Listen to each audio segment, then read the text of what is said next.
Dans cette vidéo, je partage ce que j'ai appris en plus de 10 ans de business.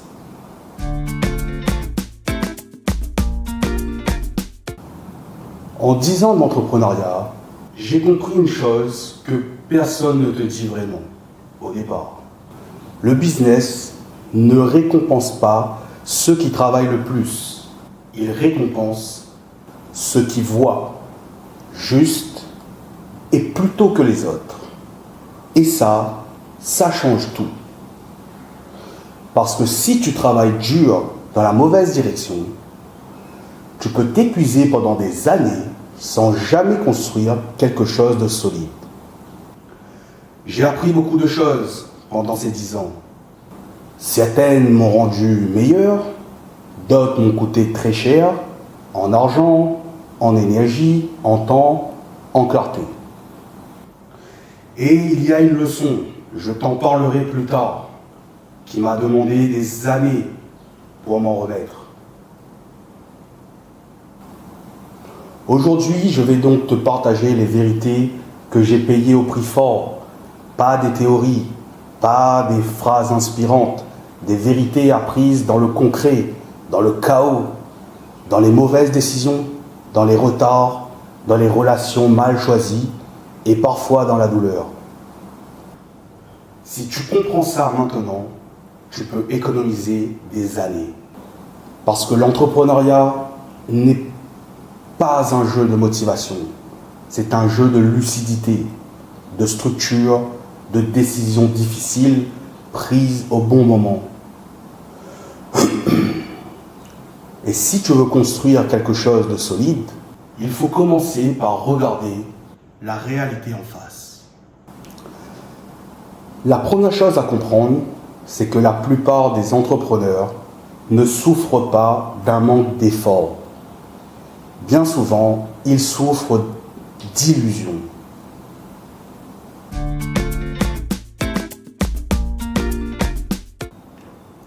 La première illusion, c'est de croire que la croissance règle tout.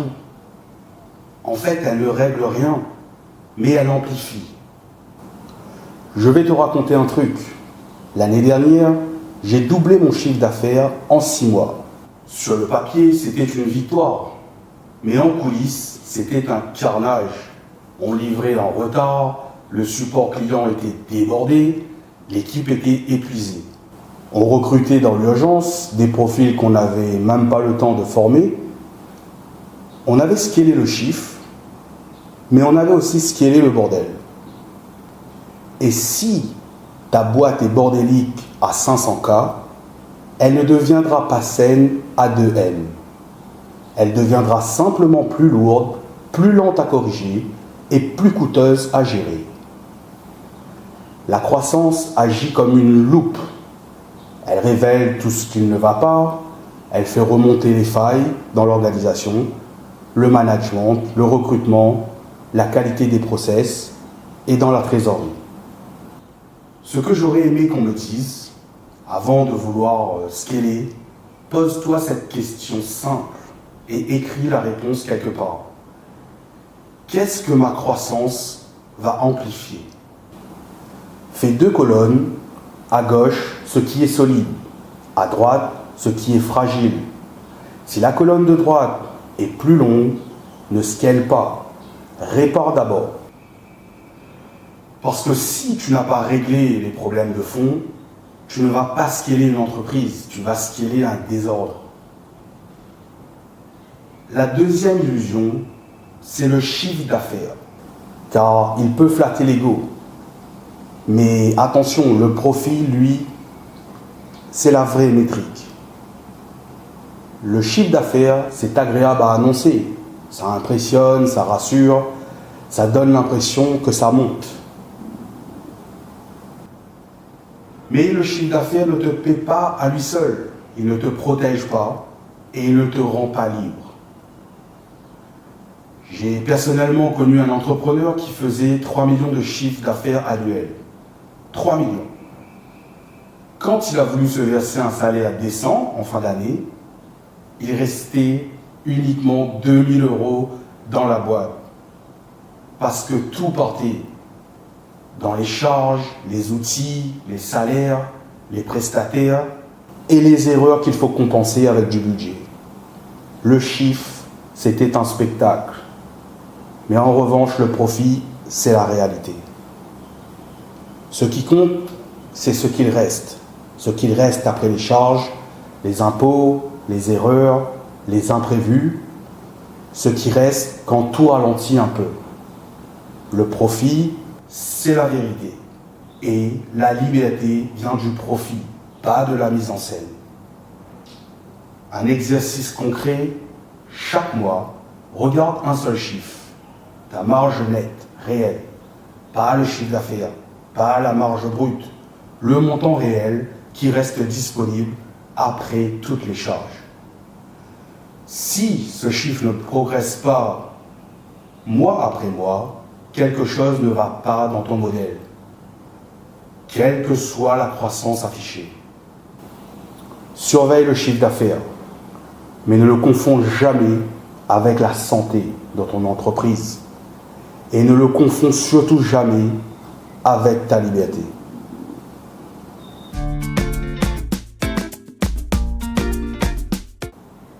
Et même quand le modèle paraît bon, il y a un piège beaucoup plus coûteux que les chiffres.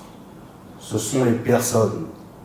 Les mauvaises personnes te coûtent plus cher que les mauvaises décisions.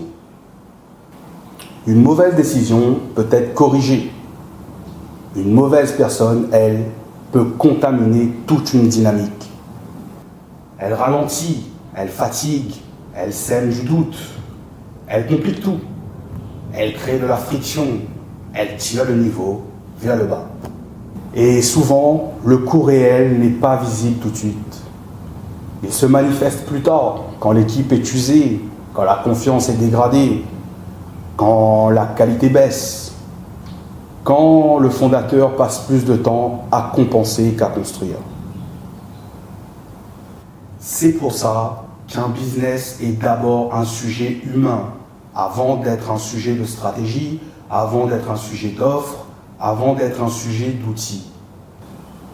Les gens que tu mets autour de toi déterminent la vitesse, la qualité et la sérénité de ce que tu construis. La question filtre que j'utilise personnellement maintenant pour chaque recrutement, est-ce que cette personne dans 6 mois va me faire gagner du temps ou m'en faire perdre?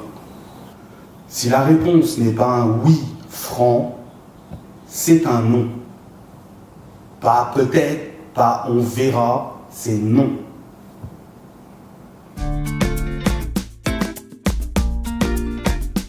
Et si tu crois qu'un jour, quelqu'un viendra tout structurer à ta place, tu risques d'attendre longtemps.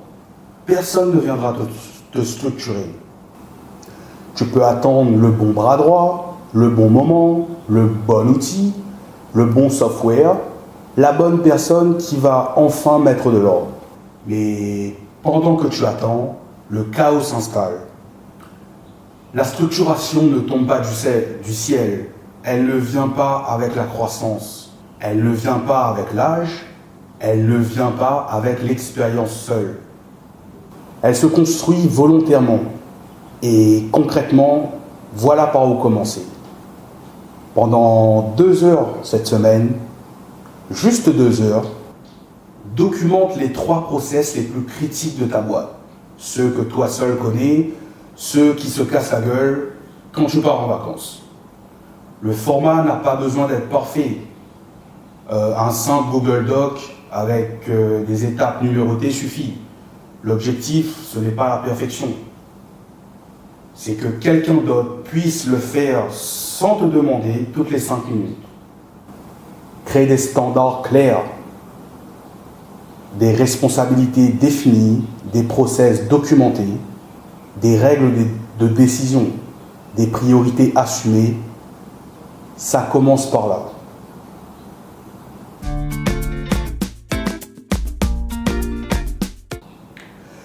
Et il y a une vérité encore plus simple, mais que peu de gens veulent entendre. Ce que tu tolères devient ton standard. Si tu tolères les retards, tu normalises les retards. Si tu tolères les excuses, tu normalises les excuses. Si tu tolères le flou, tu normalises le flou. Et ainsi de suite. Je me souviens d'une période où un membre de mon équipe rendait systématiquement les livrables avec 2 jours de retard. J'ai laissé passer la première fois, la deuxième fois, puis la troisième fois. Et au bout de 2 mois, devinez quoi? Toutes les autres personnes dans l'équipe ont commencé à livrer en retard aussi. Je n'avais pas créé une tolérance, j'avais créé une norme. Le niveau de ton entreprise est souvent égal au niveau de ce que tu acceptes. Le leadership, ce n'est pas seulement inspirer, c'est définir un standard et le faire respecter. La règle que j'applique maintenant, quand un écart par rapport au standard se produit, j'en parle dans les 24 heures, pas dans une semaine, pas au prochain bilan, dans les 24 heures. Calmement, factuellement, mais sans esquiver. Parce que chaque jour de silence est un jour où le nouveau standard s'enracine.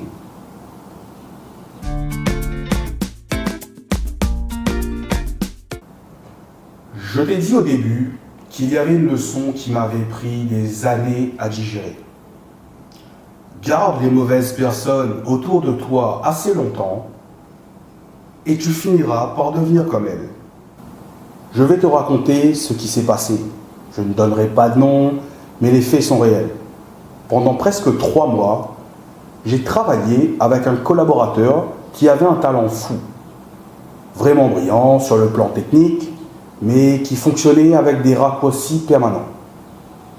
Des promesses pas forcément tenues aux clients, des approximations dans les chiffres, un rapport à l'éthique que je qualifierais de flexible, mais que je justifiais en me disant « Oh, il a une vision différente ».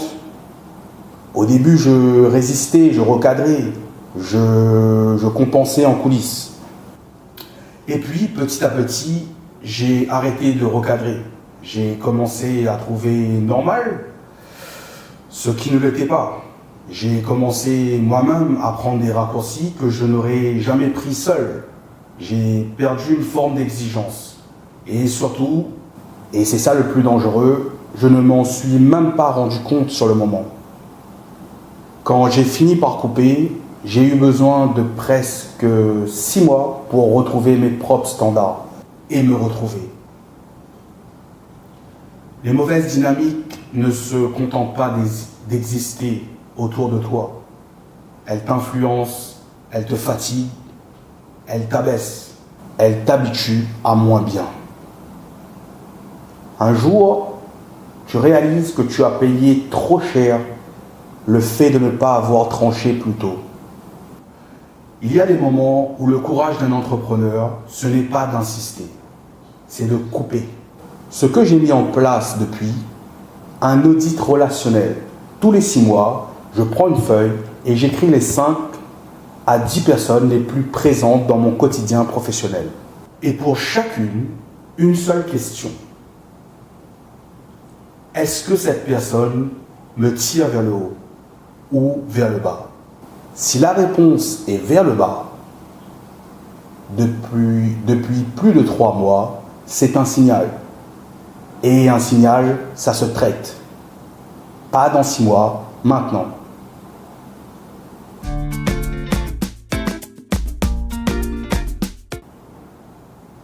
Les amis, on sort d'un sujet lourd et on va parler d'un sujet vital qui est vendre. Vendre, c'est une obsession.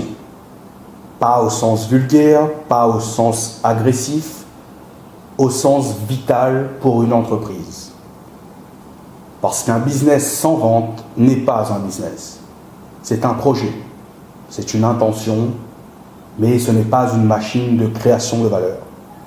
Vendre, ce n'est pas seulement closer un client, c'est comprendre le marché, c'est formuler une offre, c'est trouver le bon angle, c'est rassurer, qualifier, convaincre, convertir, suivre et itérer. Beaucoup d'entrepreneurs ont peur de la vente parce qu'ils la voient comme quelque chose de mal. En réalité, la vente est le moment où la valeur rencontre le marché.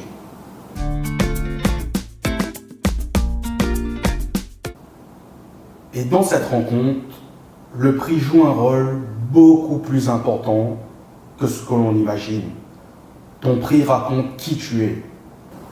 Le prix n'est pas seulement un calcul, c'est un signal. Il dit au marché comment te percevoir. Il dit à quel niveau tu joues. Il dit que tu assumes. Il dit aussi qui tu veux attirer. Un exemple concret. À un moment, j'avais une offre d'accompagnement à 1 500 €. Les clients à ce prix posaient 40 questions avant de signer. Ils demandaient des garanties comparées avec 3 concurrents. Et une fois dedans, certains ne faisaient même pas le travail demandé. J'ai monté la même offre à 5 000 €, avec quelques ajustements dans le contenu et la structure. Résultat, moins de clients, mais des clients qui arrivaient déjà convaincus, qui faisaient le travail, qui obtenaient des résultats et qui recommandaient autour d'eux. Le chiffre d'affaires était similaire, la marge était meilleure et la sérénité n'avait rien à voir. Augmenter tes prix, ce n'est pas juste gagner plus, c'est filtrer mieux, c'est te positionner plus clairement, c'est attirer une autre qualité de personne. Quand tu montes tes prix, tu perds du monde, mais tu gagnes du calme, de la cohérence, de la marge et de l'alignement.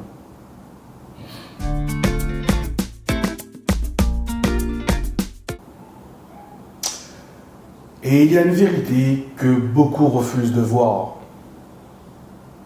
Le marché se fout complètement de ton histoire.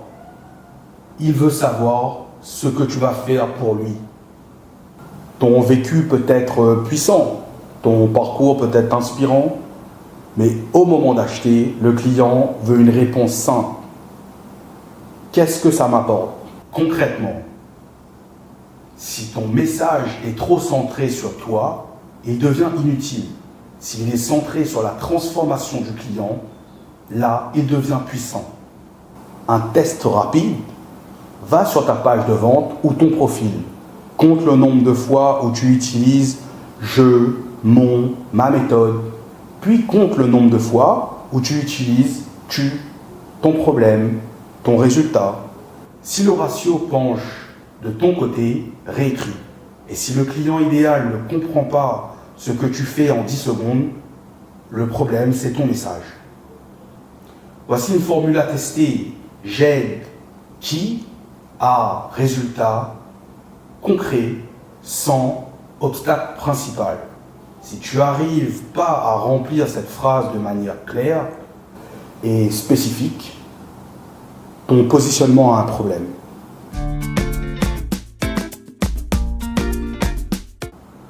Souvent, ce n'est pas l'acquisition qui manque, c'est la conversion. Tu n'as pas besoin de plus de leads. Tu as besoin d'un meilleur taux de conversion. Beaucoup d'entrepreneurs cherchent à remplir le haut du tunnel, alors que le vrai problème se trouve dans la proposition, le suivi, la réassurance ou la qualité de l'argumentaire. Avant de dépenser 1 € de plus en publicité, vérifie 3 choses. Est-ce que tu relances les prospects qui n'ont pas répondu? Car la majorité des ventes se font entre la 2e et le 5e point de contact. Est-ce que ton process de vente a une étape de réassurance, que ce soit témoignage, étude de cas ou garantie? Est-ce que tu sais exactement pourquoi les gens disent non? Si tu ne le sais pas, demande-leur. Le tunnel le plus rentable n'est pas le plus large, c'est le mieux optimisé.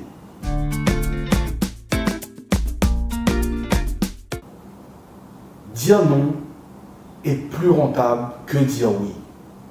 Chaque oui mal placé te coûte du temps, de l'attention, de la clarté et parfois de la crédibilité. Le oui compulsif est souvent une forme de peur déguisée. Peur de manquer, peur de déplaire, peur de rater une opportunité. Une fois, j'ai dit oui à un projet, il y a quelque temps de cela, qui n'avait rien à voir avec mon cœur de métier. Le client était prestigieux, le montant était flatteur, et je me suis dit, pourquoi pas. Ça m'a pris 4 mois pendant lesquels j'ai négligé mes meilleurs clients, ceux qui avaient construit mon business. Quand le projet s'est terminé, 2 de ces clients étaient partis chez un concurrent. Le coût de ce oui était bien supérieur à ce que le projet m'avait rapporté. L'entrepreneur solide ne dit pas oui à tout. Il protège son énergie. La règle du en faire oui, sinon non. Quand on te pose quelque chose, si ta réaction immédiate n'est pas un enthousiasme clair, c'est un non, pas un oui par défaut, un non. Pour protéger ton temps pour les vrais clients.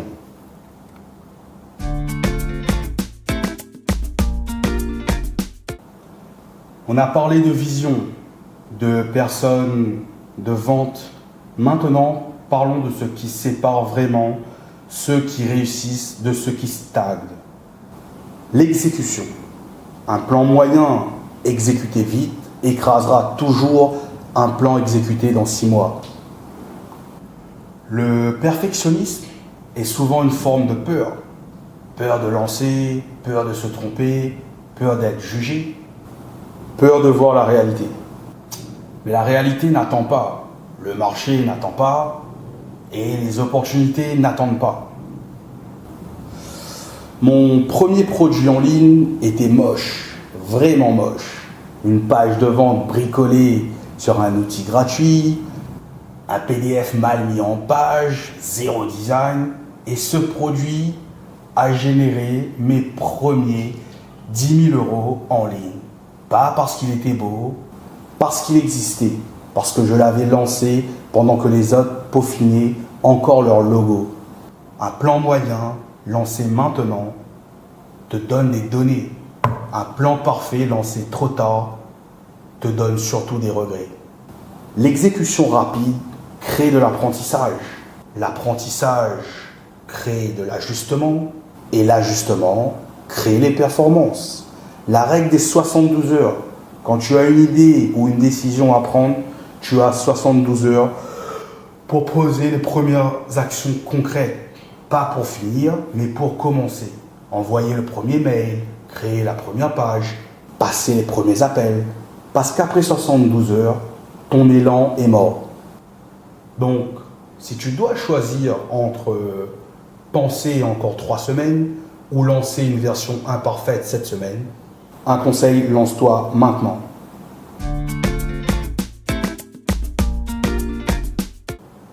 Mais encore faut-il décider. Et c'est là que beaucoup d'équipes se cachent. Les réunions sans décision sont du divertissement déguisé en travail.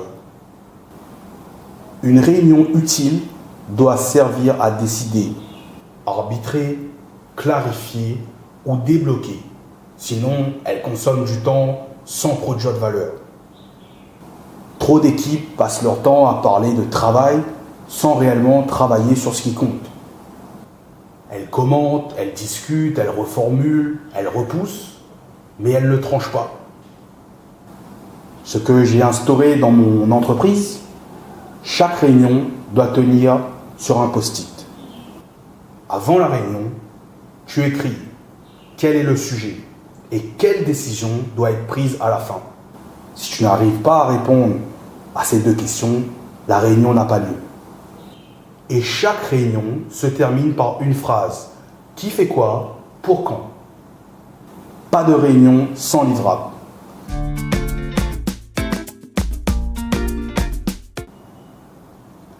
Et ce n'est pas le confort qui construit les meilleurs résultats. Le confort est le pire ennemi de l'entrepreneur. Personnellement, les meilleures décisions que j'ai prises m'ont toutes foutu la boule au ventre. Le jour où j'ai viré mon premier salarié, le jour où j'ai refusé un gros contrat parce que les conditions n'étaient pas alignées, le jour où j'ai investi la moitié de mon budget dans un projet dont je n'étais pas sûr, à chaque fois, j'avais peur. Et à chaque fois, c'est ce qui m'a fait franchir un palier. Parce que la vraie progression demande souvent de sortir de sa zone de confort, de renoncer à une sécurité apparente, de prendre des risques calculés et d'assumer l'incertitude. Le confort donne l'impression de protéger. En réalité, il l'anesthésie, il ralentit, il endort. Il installe une version de toi qui tourne en rond. Personnellement, le test que je m'impose, si rien dans mon trimestre ne me met légèrement mal à l'aise, c'est que je ne progresse plus. Chaque trimestre doit contenir au moins une décision qui me fait un peu peur. C'est mon indicateur de progression.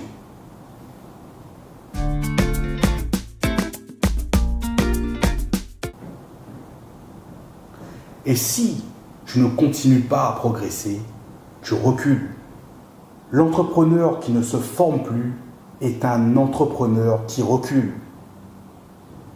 Le marché évolue, les attentes changent, les standards montent, les outils se transforment, les modèles deviennent obsolètes plus vite qu'avant.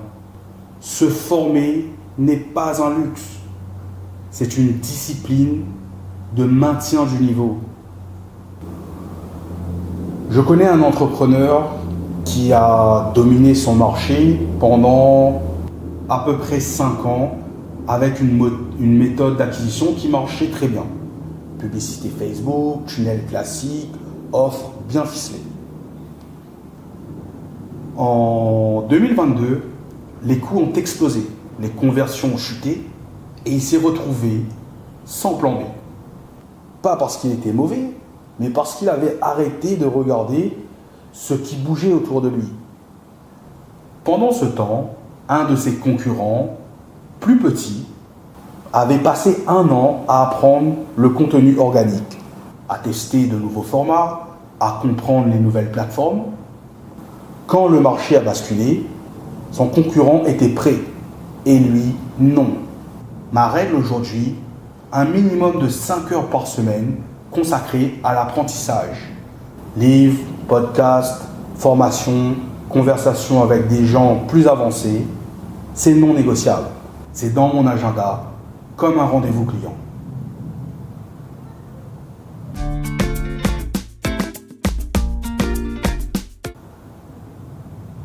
Ta trésorerie ne ment jamais. Ton optimisme, si. C'est peut-être la phrase la plus importante de cette vidéo. Parce que la trésorerie révèle la réalité de ton modèle. La marge, les délais, les charges, la discipline commerciale, la qualité de gestion. On ne pilote pas une entreprise avec des émotions. On la pilote avec des chiffres. Les 4 chiffres que je regarde chaque lundi matin, sans exception. 1. Trésorerie disponible, pas prévisionnelle, réelle, aujourd'hui. 2. Chiffre d'affaires encaissé du mois, pas facturé, encaissé. Dépenses du mois vs budget, pipeline, commercial. Combien de deals en cours? À quel stade? Ça prend 15 minutes. Et ces 15 minutes m'ont évité plus de problèmes que n'importe quel conseil stratégique. Et pour qu'une entreprise soit une vraie entreprise, elle doit survivre à l'absence de son créateur, fondateur. Une entreprise qui ne tourne pas sans toi, ce n'est pas une entreprise. C'est un job. C'est une dépendance. C'est une organisation centrée sur une personne. C'est une machine fragile qui repose sur ta disponibilité, ton énergie et ta mémoire. Cela peut fonctionner au début ou pendant un temps, mais ce n'est pas scalable, ce n'est pas robuste et sûrement pas libérateur. Le test de la semaine off, peux-tu disparaître une semaine complètement, sans téléphone, sans email, sans message, et que ton business continue de tourner sans incident majeur? Si la réponse est non, tu sais où est ta priorité. Le fondateur ne doit pas être le moteur de chaque micro-détail. Il doit devenir le porteur de la vision, le garant du cap et le décideur sur les sujets importants. Sinon, il finit prisonnier de ce qu'il a lui-même créé, c'est-à-dire une prison dorée. Mais tout cela demande de la méthode, pas de l'intuition seule, pas de l'envie seule. Le secret n'est pas un hack. Le secret, c'est une répétition intelligente. Les entrepreneurs solides ne reposent pas sur les coups d'éclat, mais sur des standards répétés.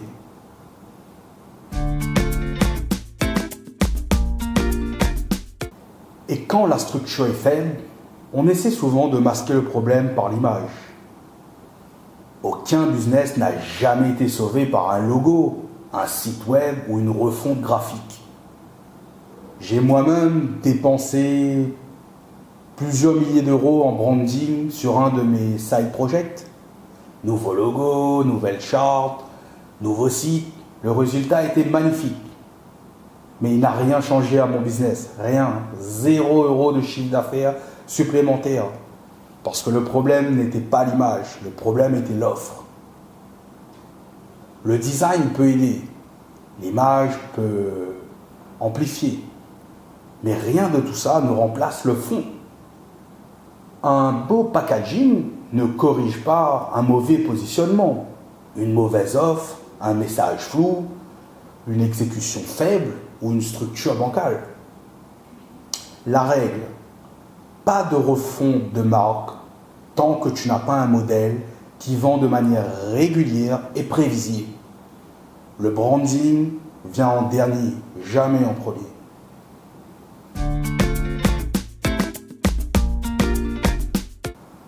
Le meilleur investissement que j'ai fait, c'est de m'entourer de gens qui avaient 10 ans d'avance sur moi. Parce que les bonnes personnes ne t'apportent pas seulement des conseils, elles t'apportent un niveau de référence.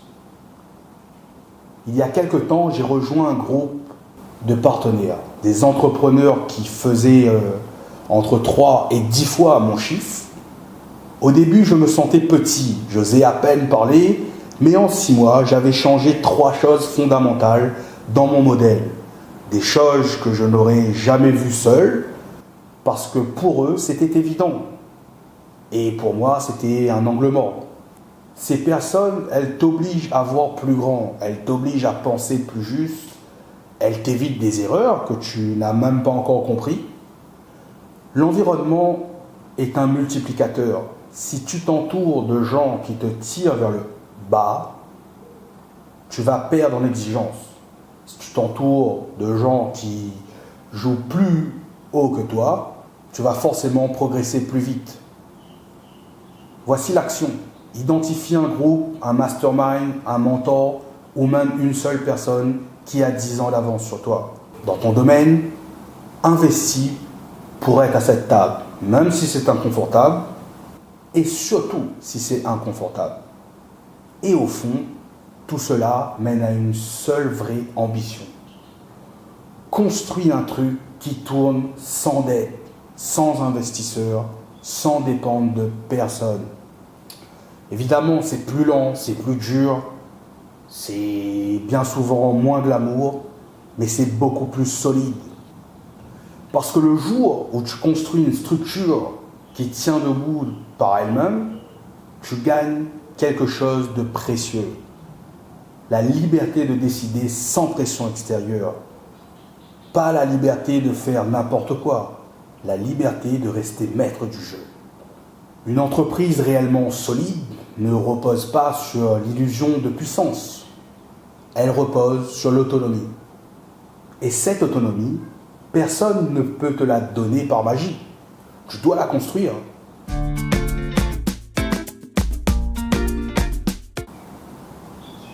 Mon ami, on arrive à la fin et je veux te laisser avec quelque chose de concret. Au fond, tout ce que je viens de te dire tient en une seule phrase. L'entrepreneuriat n'est pas un concours d'énergie, mais c'est un test de lucidité. Ce que tu construis doit être rentable, clair, solide, lisible et capable de tenir dans le temps. Le reste, c'est que de la déco. J'ai mis 10 ans à apprendre ça et je continue encore à l'apprendre. Tu te souviens de la leçon sur les mauvaises personnes? Celle qui m'a coûté le plus cher. Si je n'avais retenu qu'une seule chose de ces 10 ans, c'est celle-là. Parce qu'elle ne concerne pas juste le business, elle concerne qui tu deviens. Protège tes standards, protège ton environnement, protège ta lucidité, parce que ce sont les fondations de tout le reste. Et si cette vidéo peut t'éviter quelques erreurs, quelques mois de chaos ou quelques années de dispersion, alors elle aura rempli sa mission. Ce que je te propose de faire maintenant, là, aujourd'hui, prends une feuille et écris 3 colonnes. Colonne 1, ce que je dois arrêter. Le client toxique, le projet qui traîne, la personne qui me tire vers le bas et les dépenses inutiles. Colonne 2, ce que je dois structurer. Le process manquant, la décision repoussée ou le standard à poser. Et enfin, colonne 3, ce que je dois lancer. L'offre, le message, le prix, le premier pas. 3 colonnes, 10 minutes et une décision concrète pour chacune d'elles avant la fin de la semaine. Si cette vidéo t'a aidé à voir les choses plus clairement, j'ai préparé une fiche de travail avec tous les exercices et les questions clés qu'on a vues ensemble. C'est gratuit, c'est en description. Et si tu veux que je continue à partager ce genre de contenu, tu sais quoi faire. Le vrai luxe dans l'entrepreneuriat, ce n'est pas de travailler plus, c'est de construire juste et intelligemment. À bientôt pour une prochaine vidéo sur la chaîne de Terry Lewis Consulting.